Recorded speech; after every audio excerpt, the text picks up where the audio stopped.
Aujourd'hui, vous explorez l'histoire des saints anges et des anges déchus d'une manière qui vous sera peut-être nouvelle. Tout ce qui sera abordé ici est fondé sur la Bible. Vous découvrirez qui ils sont, quel type d'anges existent, quelle est leur nature, à quoi ils ressemblent et quels sont leurs devoirs. De plus, vous apprendrez la différence entre les anges saints et les déchus, ainsi que le lieu de résidence correct de ces êtres célestes. Vous comprendrez également comment Satan dirige ses anges et comment il blasphème contre la nature de Dieu, impactant la vie des êtres humains. Au cours de la vidéo, vous acquérez des connaissances sur de nombreux autres aspects qui peuvent influencer votre vie. À la fin, vous serez émerveillé par tout ce que vous avez appris. Les anges sont des entités spirituelles créées par Dieu pour le servir. Bien qu'ils occupent une position supérieure à celle des êtres humains, certains restent fidèlement au service de Dieu, tandis que d'autres ont désobéi et sont devenus des anges déchus, s'opposant activement au plan divin. Dans la Bible, le terme principal pour ces êtres est ange, bien qu'ils soient également mentionnés comme séraphim, chérubins et esprits ministériels. Les anges saints sont les messagers de Dieu, servant et exécutant ses ordres, tandis que les anges déchus servent Satan. Les anges non déchus sont appelés saints car ils sont des créations parfaites d'un Dieu saint et servent à promouvoir sa sainteté. Les anges sont décrits comme une armée, soulignant leur nature céleste et leur dévouement au service de Dieu. Bien que leur création soit antérieure à celle des humains, ils sont des êtres distincts et ne se reproduisent pas. Les anges déchus attendent un jugement ou sont en permanence confinés au lac de feu, tandis que les anges non déchus continuent de servir Dieu dans tout l'univers. Il est également mentionné une demeure pour les anges, indiquant qu'ils ont des lieux fixes pour leurs activités. Ainsi, tout au long de cette vidéo, vous comprendrez mieux le rôle des anges dans la cosmologie chrétienne, ainsi que les implications de leur obéissance ou de leur désobéissance aux ordres divins. Dans le verset 14 et dans la littérature intertestamentaire ainsi que chez les premiers pères de l'Église, par exemple dans l'apologie de Justine, ces anges n'ont pas conservé leur principauté. L'utilisation du mot principauté pour désigner un pouvoir ou une sphère est inhabituelle mais semble être enregistrée. Dans ce contexte, l'idée implicite est que Dieu a confié des responsabilités spécifiques et un lieu défini aux anges. Cependant, en raison de leur rébellion, Dieu a maintenu ou réservé ses anges déchus dans les ténèbres, dans des prisons éternelles, en attendant le jugement final. Certains anges déchus semblent être emprisonnés, tandis que d'autres restent libres et actifs, prenant parfois la forme de démons, bien qu'ils se soient manifestés parfois sous forme de corps humains, comme on le voit dans le chapitre 18 de la Genèse. Les anges sont décrits comme des esprits dans le chapitre 1 de l'Épître aux Hébreux, ce qui suggère qu'ils n'ont pas de corps matériel, contrairement aux humains. Cette idée est renforcée par le fait qu'ils ne suivent pas les fonctions humaines liées au mariage et à la procréation, et ne sont pas sujets à la mort. L'humanité, y compris notre Seigneur incarné, est considérée comme inférieure aux anges. Les anges ne sont pas limités par les restrictions humaines, surtout parce qu'ils sont incapables de mourir. Bien que les anges aient une sagesse supérieure à celle des humains, elle reste limitée. Les anges ont un pouvoir supérieur à celui des humains, mais ils sont néanmoins restreints dans leur pouvoir, comme écrit dans le chapitre 10 de Daniel.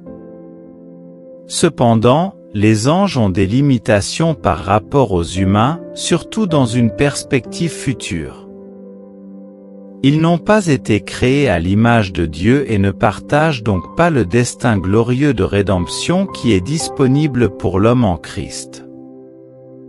Les anges, bien qu'ils soient puissants et impressionnants à bien des égards, restent des créatures simples et des serviteurs du Dieu vivant. Ils désirent une adoration exclusive, et donc nous ne devons pas prier ni mettre notre confiance en eux. Même lorsque les anges sont des instruments d'aide ou de salut, les fidèles du Nouveau Testament reconnaissent que c'est le Seigneur qui les sauve. Dans le chapitre 27 des Actes, Luc relate l'expérience de Paul avec un ange qui lui a apporté un message du Seigneur. Mais il n'y a pas eu d'adoration de l'ange, au contraire, la foi de Paul était en Dieu, à qui il servait. Cette nuit même, l'ange de Dieu, dont je suis et que je sers, s'est présenté à moi, dit Paul. Il m'a dit, Paul, n'aie pas peur. Il faut que tu comparaisses devant l'empereur. Et voici que Dieu t'a accordé la vie de tous ceux qui naviguent avec toi. C'est pourquoi, ô homme, ayez bon courage.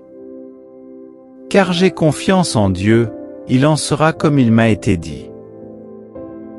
En discutant de leur invisibilité aux yeux humains, Chaffé offre un commentaire perspicace en suggérant que si les anges étaient visibles, ils seraient adorés, car l'homme, enclin à l'idolâtrie et à l'adoration du travail de ses mains, aurait du mal à résister à les adorer s'ils étaient devant ses yeux.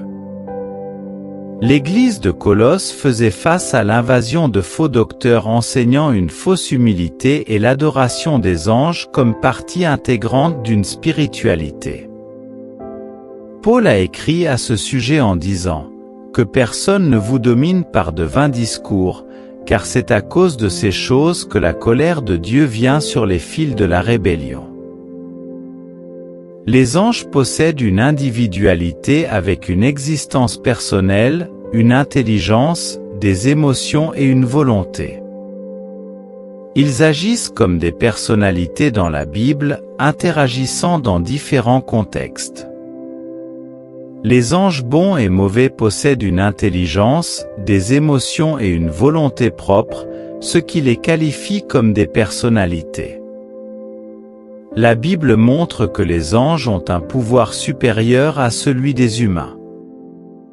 Le psaume 103 souligne leur puissance magnifique, tandis que la deuxième lettre aux Thessaloniciens mentionne le retour du Seigneur avec ses anges puissants dans un feu flamboyant. Pierre affirme également que les anges sont supérieurs en force et en pouvoir par rapport à certaines entités. En conclusion, il existe des anges bons et mauvais. Les anges déchus ont péché en pleine connaissance des implications, choisissant la destruction. Les anges saints, confrontés aux mêmes choix éthiques, sont restés fidèles et confirmés dans leur sainteté. Satan est le chef de ces anges déchus, appelés aussi démons, et il utilise son pouvoir et son éclat surnaturel contre l'humanité. Bien que la révélation biblique sur l'organisation des anges soit limitée, elle offre des indices d'une hiérarchie dans le monde angélique, avec différentes classes et positions. Dans Éphésiens, les Écritures mentionnent l'assemblée et le conseil des anges. Voyons comment les cieux célèbrent tes merveilles, Seigneur, et ta fidélité dans l'assemblée des saints. Car qui dans les cieux peut être comparé au Seigneur? Qui parmi les êtres célestes ressemble au Seigneur parmi l'assemblée des saints? Dieu est redoutable plus que tous ceux qui l'entourent. Des classifications gouvernementales leur sont également attribuées, indiquant une organisation et une hiérarchie pour les bons et les mauvais anges. Voyons donc, notre lutte n'est pas contre des êtres humains, mais contre les pouvoirs et les autorités, contre les dominateurs de ce monde de ténèbres, contre les forces spirituelles du mal dans les régions célestes. Sans aucun doute, Dieu a organisé les anges élus, tandis que Satan a organisé les mauvais. Cette constatation mène à une conclusion pratique cruciale: tout comme les anges et les démons sont organisés, les chrétiens, individuellement ou en groupe, considèrent souvent comme inutile de maintenir une organisation. Cela est particulièrement évident dans la lutte contre le mal, où certains croyants peuvent sentir qu'ils peuvent agir isolément ou attendre la victoire sans préparation disciplinée organisée. Il en va de même pour la promotion du bien, car parfois les croyants peuvent manquer des opportunités précieuses en ne planifiant pas et n'organisant pas leurs bonnes actions. Cette perspective est corroborée par la déclaration de Jude sur les anges qui ont abandonné leur principauté ou leur position d'autorité. Paul offre une vue d'ensemble des différentes classes ou catégories du monde angélique organisées selon la Bible. Voici quelques-unes de ces catégories mises en évidence: les anges leaders gouvernementaux. Éphésiens 6 fait référence à la hiérarchie des anges déchus en mentionnant les principautés comme ceux qui occupent des positions élevées dans la hiérarchie, les puissances comme dotées d'autorité et les princes des ténèbres de ce siècle comme détenant le pouvoir sur le monde. Daniel chapitre 10 mentionne également le prince du royaume de Perse, un ange déchu sous le contrôle de Satan. Les anges de classe supérieure, tels que Michel, sont désignés comme archanges dans Jude et grands princes dans le livre de Daniel, étant reconnus comme le seul archange mentionné dans les Écritures. Leur mission est la protection d'Israël. D'autres références incluent les principaux princes et les principautés. Des anges éminents se distinguent, tels que Michel, dont le nom signifie qui est semblable à Dieu et qui joue un rôle crucial dans la défense d'Israël, et Gabriel, dont le nom signifie baume de Dieu ou Dieu est fort, en tant que messager spécial de Dieu lors d'événements significatifs. Les anges assistants divins, tels que les chérubins, une ordre de haute classe avec une beauté et un pouvoir indescriptibles, servent de proclamateurs et de protecteurs de la présence glorieuse de Dieu. Les séraphins, dont le nom signifie bardant, entourent le trône de Dieu et proclament sa sainteté extrême. D'autres classifications comprennent les anges élus, mentionnés par Paul dans sa lettre à Timothée, qui sont des anges saints inclus dans les desseins élus de Dieu, restant fidèles après la rébellion de Satan, et les créatures vivantes impliquées dans la révélation de la gloire de Dieu, qui sont identifiées avec les chérubins et anticipent l'œuvre rédemptrice du Christ à travers leurs caractéristiques vigilantes. Cette description suggère une espèce spéciale d'anges constamment attentifs à servir le Seigneur, observant les dirigeants du monde et les affaires des hommes. Ces catégories mettent en lumière la diversité et la complexité de l'organisation angélique, révélant différents rôles et responsabilités attribués à ces êtres spirituels. La caractéristique distinctive des anges bienveillants est décrite dans Hébreux comme des esprits serviteurs, se reflétant dans les actes bibliques de leurs diverses et abondantes activités ministérielles. Ils jouent des rôles fondamentaux en tant que messagers et prêtres dans le temple universel de Dieu. La diversité de leur ministère peut se résumer dans l'adoration de Dieu, la transmission de messages divins, l'engagement dans des batailles spirituelles et le ministère au peuple de Dieu. En ce qui concerne leur activité en tant qu'esprit serviteur, Bushwell souligne l'importance de comprendre la valeur de cette doctrine. Bien que nous ne devrions pas adorer ou prier les anges, reconnaître leur rôle ministériel enrichit notre compréhension du gouvernement divin dans le monde.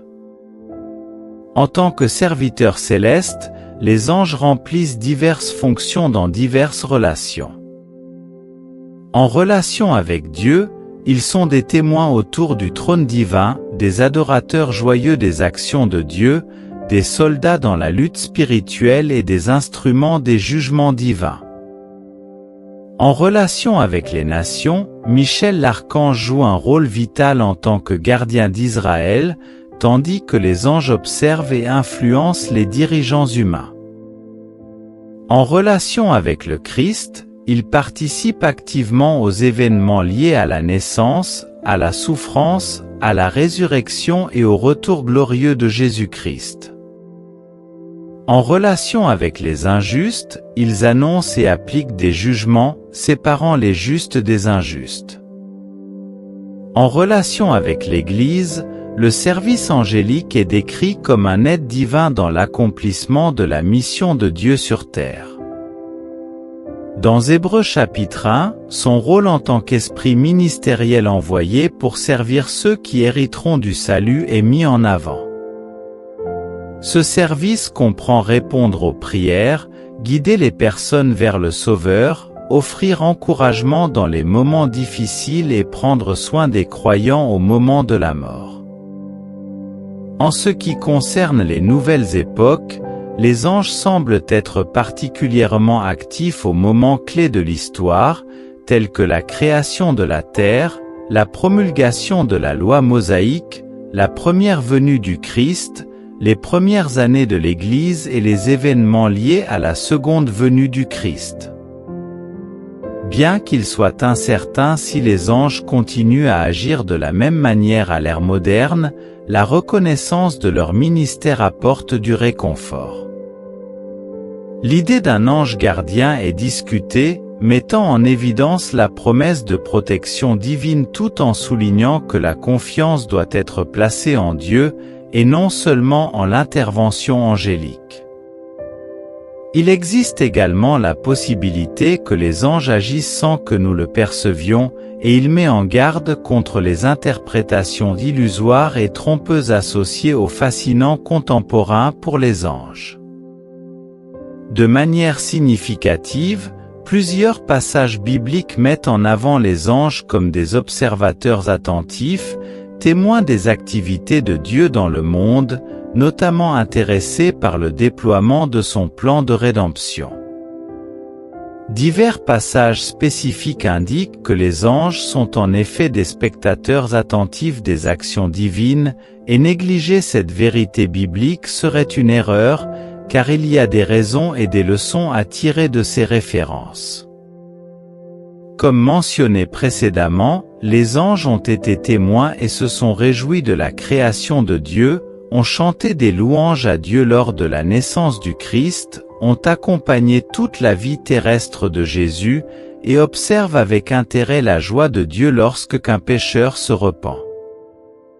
Ces êtres célestes sont profondément impliqués dans la question du salut humain en Christ, suivant attentivement la sagesse multiforme de Dieu alors que son plan rédempteur se déploie.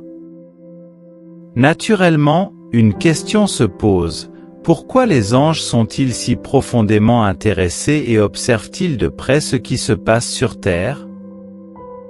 Tout d'abord, en tant que créatures saintes, ils se soucient de l'adoration et de la gloire qui sont dues à Dieu en tant que Créateur saint et infini, comme cela est clairement évident dans Isaïe chapitre 6 où les séraphins chantent la sainteté de Dieu. Jean met également en avant la dévotion des créatures vivantes à l'adoration continue de Dieu dans l'Apocalypse 4. De plus, dans l'Apocalypse 5, les anges, avec les 24 anciens représentant l'Église, louent l'œuvre salvatrice de Dieu à travers l'agneau. Le livre aux 7 sceaux mentionné dans l'Apocalypse représente l'histoire de la perte de l'humanité sur terre au profit de Satan, suivie par la récupération de ce domaine par Dieu, l'homme sauveur.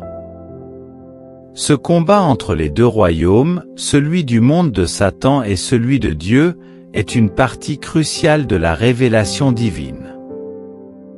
Un élément important que les anges observent est la question de la soumission à l'autorité, comme l'indique Paul dans sa première lettre aux Corinthiens chapitre 11. Cette observation peut être liée à la rébellion de Satan contre l'autorité divine. La rébellion déshonore Dieu, tandis que la soumission le glorifie. La chute de Satan et de ses anges est un événement crucial qui façonne le profond intérêt des anges pour l'œuvre rédemptrice de Dieu sur terre. Le lac de feu est spécifiquement préparé pour Satan et ses anges, soulignant leur destin final de défaite. Comprendre l'un des titres attribués à Satan se révèle éclairant et chargé d'implications. Le terme diable, souvent associé à Satan, signifie calomniateur, diffamateur, celui qui accuse faussement. Cette désignation met en avant l'une des facettes principales de son identité telle que présentée dans les Écritures. En tant que calomniateur, Satan est celui qui diffame le caractère de Dieu, l'une de ses stratégies pour atteindre cet objectif étant d'accuser injustement les croyants. Le livre de Job offre un exemple remarquable de ces accusations diffamatoires contre les adeptes de Dieu, révélant comment ils cherchent simultanément à ternir la nature divine. En examinant les 2 premiers chapitres de Job, le véritable but des accusations de Satan devient rapidement évident. Il prétendait que Job adorait Dieu uniquement pour les bienfaits reçus, non par amour pour le Créateur lui-même ou pour reconnaître la sainteté et la souveraineté de Dieu. L'essence de l'accusation de Satan était que, si privé de tout ce qu'il possède, Job le maudirait. Sur la base de la caractérisation biblique de Satan comme adversaire et diable, ainsi que des activités enregistrées dans les Écritures, il est plausible de déduire que Satan a argumenté contre la nature aimante de Dieu, suggérant que condamner à la fois lui et ses anges au feu éternel serait injuste. Peu de temps après la création d'Adam et Ève, cette attaque contre la nature divine de Dieu comme étant injuste devient évidente dans les paroles insultantes et interrogatives de Satan à Ève pendant la tentation. Ainsi, dans le monde contemporain immergé dans la tromperie satanique, un sentiment commun émerge lorsque de nombreuses personnes, en rejetant la parole de Dieu, expriment l'idée que le Dieu décrit dans la Bible est vengeur, remettant en question comment un Dieu aimant pourrait envoyer des gens en enfer. Cette pensée conduit certaines personnes à refuser de croire en un Dieu avec de telles caractéristiques. Une partie de la raison sous-jacente à la création de l'homme et au plan de salut de Dieu en Christ est de révéler la véritable nature du caractère divin, qui est sage, saint, juste, aimant, miséricordieux et bon. Poussé par sa sainteté et sa justice, Dieu s'est senti obligé de condamner Satan et ses anges au lac de feu, tout comme il l'a fait avec l'homme pécheur. Cependant, la miséricorde, la bonté et l'amour divin interviennent en offrant une solution à travers la croix afin que l'humanité puisse atteindre la vie éternelle. Ce plan miséricordieux et aimant a été non seulement anticipé dans l'Ancien Testament, mais a également été initialement annoncé à la serpent, le déguisement de Satan, comme enregistré dans Genèse. Cette annonce revêt une signification particulière dans le contexte du conflit angélique et des accusations diffamatoires de Satan.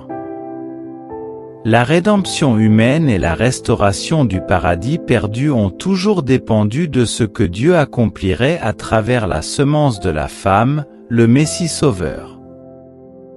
Il mourait comme substitut de l'humanité tout en vainquant Satan, démontrant ainsi la fausseté de ses accusations. Les Écritures révèlent que les anges acquièrent une compréhension plus profonde de Dieu à travers leurs actions, la personne et l'œuvre du Christ et le témoignage de l'Église. Spécialement dans la révélation du plan rédempteur de Dieu, Pierre, en parlant des souffrances du Christ, des gloires à venir et des vérités proclamées aux croyants, a souligné que même les anges aspirent à observer ces choses. De même, Paul, dans une perspective similaire, a écrit dans Éphésiens sur la grâce qui lui a été donnée d'annoncer les richesses incompréhensibles du Christ, révélant le mystère caché en Dieu depuis les siècles. Il souligne que l'Église, en manifestant la sagesse multiforme de Dieu, fait connaître cette sagesse aux principautés et aux puissances dans les cieux.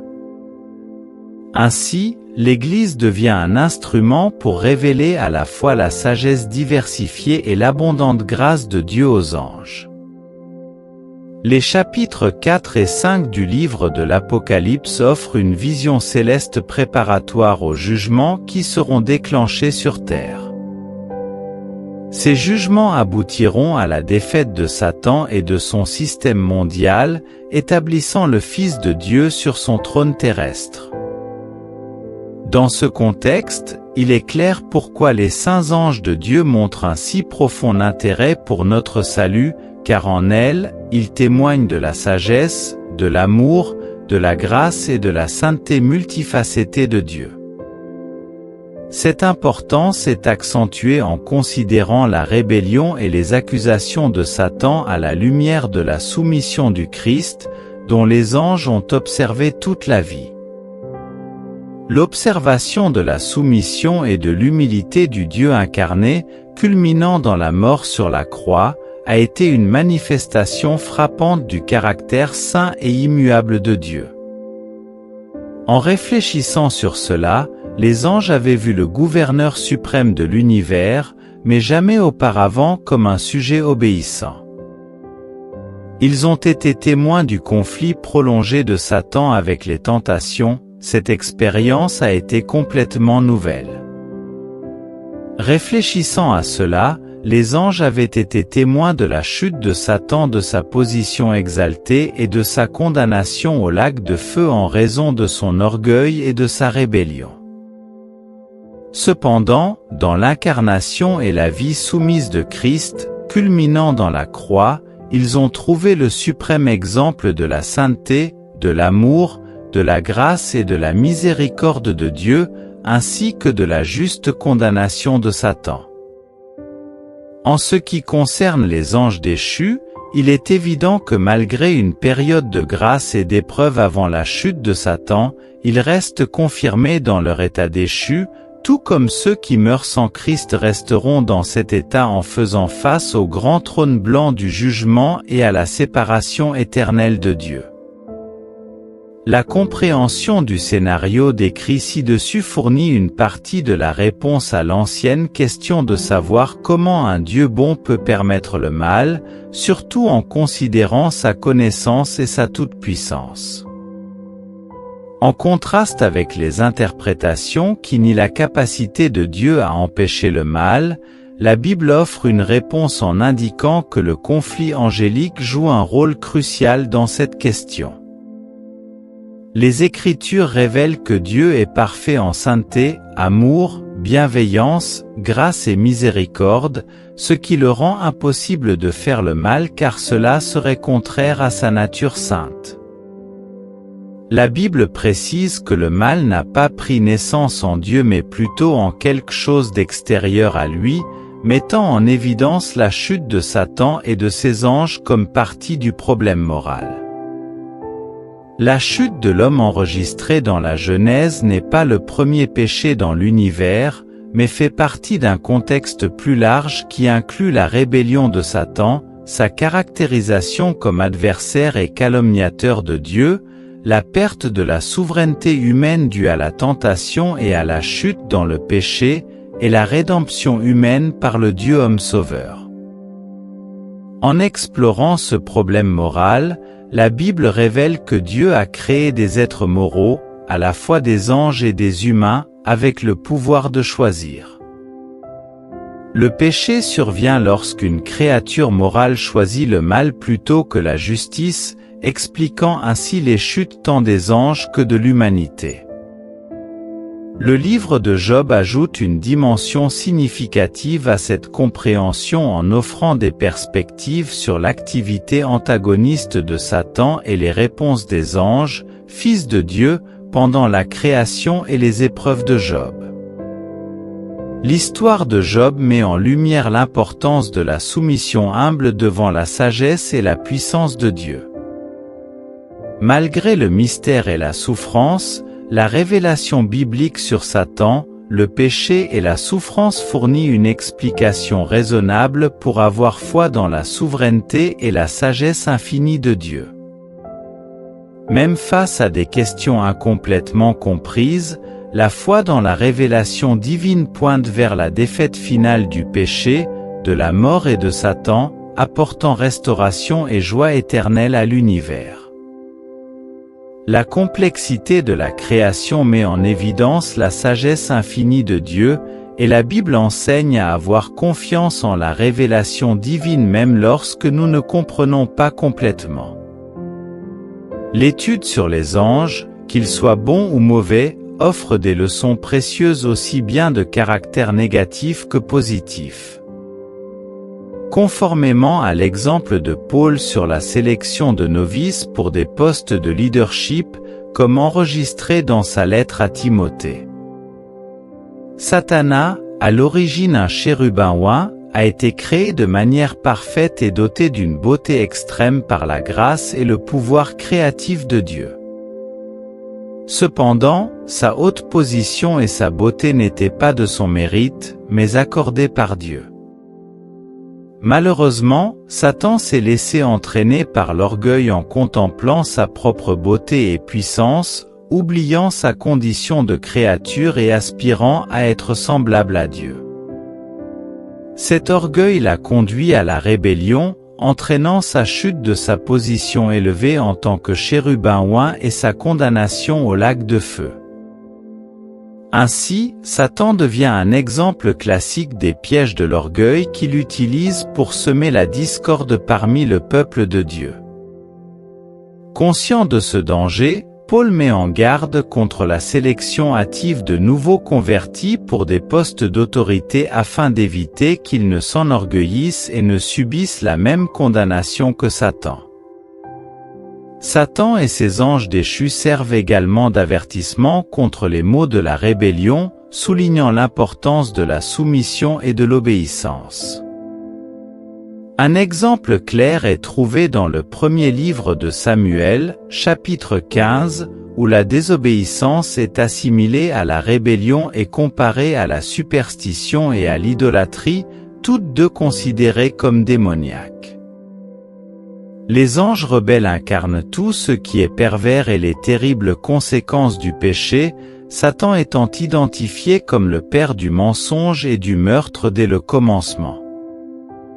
En observant les saints anges de Dieu dans les Saintes Écritures, deux activités principales se distinguent, l'adoration révérencieuse de Dieu et le service humble, exprimant une totale soumission à sa volonté. La constance avec laquelle ces êtres célestes, remplis de force, de sainteté et de connaissance de Dieu, se consacrent à ces activités devrait nous servir de motivation et d'exemple.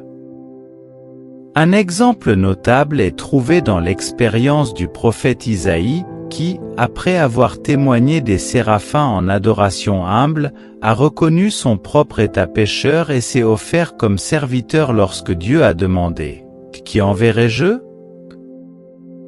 De même, les bergers, en suivant l'exemple des anges qui ont annoncé la venue du Messie, sont retournés glorifiant et louant Dieu pour tout ce qu'il avait vu, démontrant que l'adoration et le service angélique peuvent inspirer des attitudes positives et de la gratitude en nous. J'espère que vous avez apprécié la vidéo. Aimez la vidéo et laissez un commentaire sur ce que vous avez regardé. Que Dieu bénisse votre vie. Rappelez-vous, si vous ne vous êtes pas encore repenti de vos péchés et si vous n'êtes pas encore né de nouveau, il est encore temps. Repentez-vous, demandez à Dieu le Saint-Esprit de vous aider à atteindre la promesse du salut. Ce n'est pas difficile. Entrez dans votre chambre, parlez à Dieu en secret avec sincérité dans votre cœur et il vous aidera. Que Dieu vous bénisse.